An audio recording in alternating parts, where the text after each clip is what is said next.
वो चोर गद्दी छोड़, वो चोर गद्दी छोड़, ये बच्चा बच्चा बोल रहा।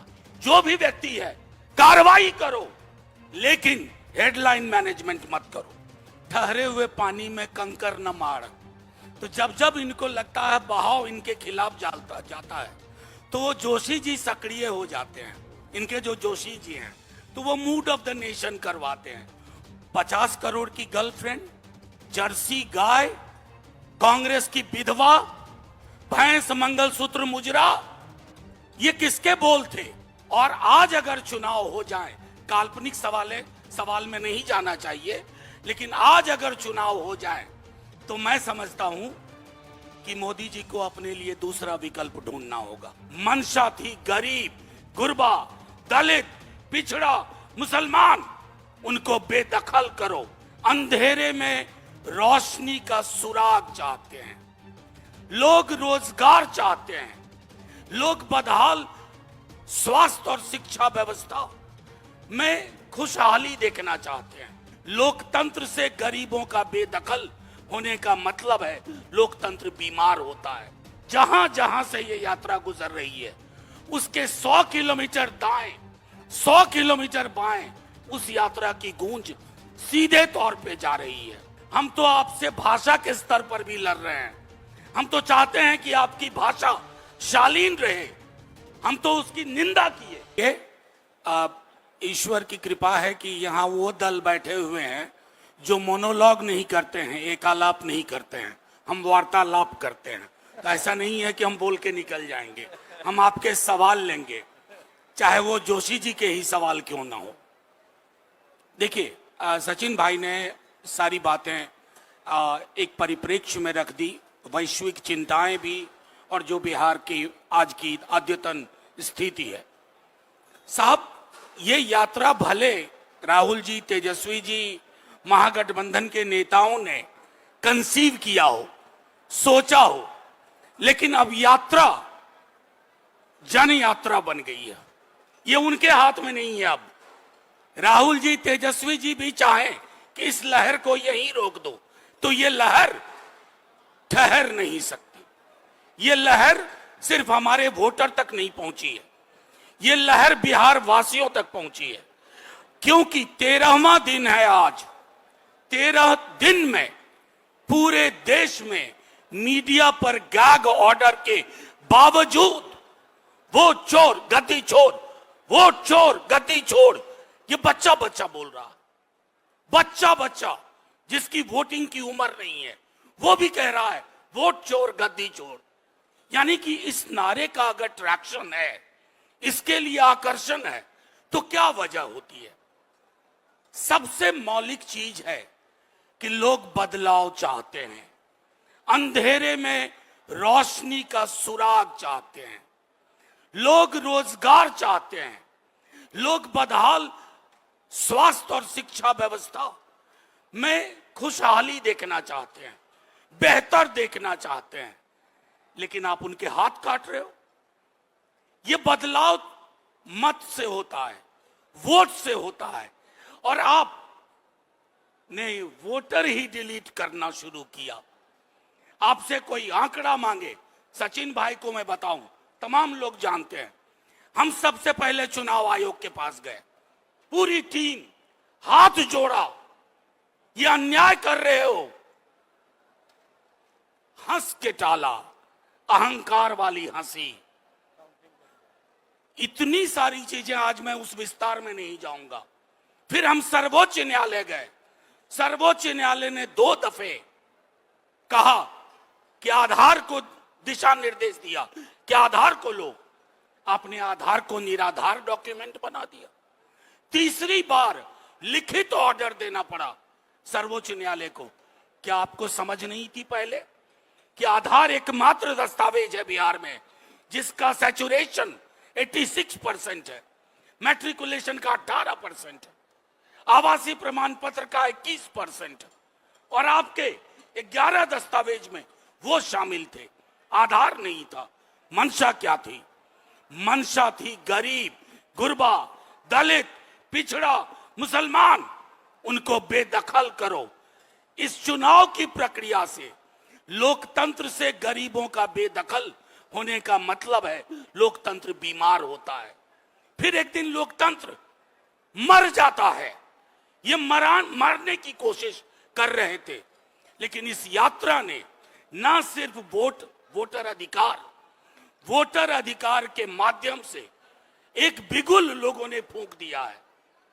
ये इनके हाथ में अब नहीं है कि ये चाहेंगे कि हम डिलीशन कर लें, इलेक्शन को ओमिट करने की कोशिश करें, इनसिग्निफिकेंट बना दें। अब लोग एक एक वोट पे पहरेदारी देंगे, पहरेदारी। संभवतः पूरे महागठबंधन को बूथ एजेंट की भी जरूरत नहीं पड़ेगी, लोग बूथ एजेंट होंगे। हमें लोगों का वो जो अपार किसी पार्टी की वजह से यात्रा नहीं होती है, यात्रा तब तक बलवती नहीं होती है, सार्थक नहीं होती है, जब तक उस यात्रा के पीछे लोग न जुड़ जाएं। 13वां दिन है और मैं बता रहा हूं, जहां जहां से ये यात्रा गुजर रही है उसके 100 किलोमीटर दाएं, 100 किलोमीटर बाएं उस यात्रा की गूंज सीधे तौर पे जा रही है। आप सभी मीडिया के साथियों का प्रश्न भी हम लेंगे, लेकिन उससे पहले मैं एक बात कहूं। हमारे तमाम नेताओं ने एक तथाकथित वीडियो चलाया गया और कहा गया कि राहुल जी तेजस्वी जी का मंच था। अरे साहब, झूठ की भी एक सीमा होती है, फरेब की सीमा होती है। हम तो आपसे भाषा के स्तर पर भी लड़ रहे हैं। हम तो चाहते हैं कि आपकी भाषा शालीन रहे, हम तो उसकी निंदा किए। जो भी व्यक्ति है कार्रवाई करो, लेकिन हेडलाइन मैनेजमेंट मत करो। और ये कौन लोग कर रहे हैं जिन्होंने गौरी लंकेश की हत्या के बाद मां बहन की गालियां दी, और उसको फॉलो कौन करते हैं? हमारे महामानव प्रधानमंत्री देश के। आप देख लीजिए कई हिस्ट्री शीटर जिनका पूरा करिकुलम वाइटे नफरत, घृणा, फरेब, हिंसा से भरा हुआ है, उसको फॉलो करते हैं होम मिनिस्टर और प्राइम मिनिस्टर। हम आपके साथ हैं, सुचिता हो, शालीनता हो, लेकिन ये क्या बात हुई? सदाकत आश्रम पर पथराव कर रहे हो, चरित्र दिखा रहे हैं आप अपना। आपके चरित्र में गोड से विद्यमान है, इसलिए गांधी की सोच वाले लोग गोली नहीं चलाओगे तो हमें पत्थर मारोगे। मैं अपनी बात यहीं समाप्त करता हूं। आप आजाद हैं, कोई भी सवाल पूछ सकते हैं। मैं आगे फिर बोलना है। सचिन सर से मेरा सवाल है ना? सचिन सर से मेरा सवाल है। उन्होंने कहा कि कांग्रेस के जो सदाकत आश्रम है वहां हमला हुआ, अभद्र भाषा का प्रयोग भी किया गया, अभद्र भाषा का भी प्रयोग किया गया। तो दरभंगा में भी प्रधानमंत्री नरेंद्र मोदी को गालियां दी गई राहुल गांधी के मंच से, तो क्या उसकी भी निंदा आप करेंगे? पहली बात, जैसा मनोज जी ने कहा, कांग्रेस पर आरोप लगाना सरासर गलत है, लेकिन किसी व्यक्ति ने भी अगर अभद्र भाषा का प्रयोग किया है तो मैं मानता हूं कि सभ्य राजनीति में उसकी कोई जगह नहीं है। मैं निंदा करता हूं, भर्त्सना करता हूं उस व्यक्ति की जिसने ऐसा कहा, उस पर कार्रवाई करें। लेकिन कांग्रेस को या गठबंधन को दोषी बनाकर इस पूरे मामले को मोड़ने का जो काम किया जा रहा है वो गलत है। और क्या गलत है? सदाकत आश्रम पे आप इस तरह अटैक करवाएंगे, हिंसा का सहारा लेकर आप क्या संदेश देना चाहते हैं? आप संवाद करें, चर्चा करें, राजनीतिक लड़ाई लड़ें, हम तैयार हैं, लेकिन हिंसा का सहारा लेकर आप क्या साबित करना चाहते हैं? मैं चाहूंगा इस पर कार्रवाई करें मुख्यमंत्री जी और केंद्र सरकार। अगर चुनाव के बीच इस प्रकार की कार्रवाई होगी तो क्या संदेश देना चाहते हैं आप? लोगों को डराना चाहते हैं? कोई सहम जाएंगे?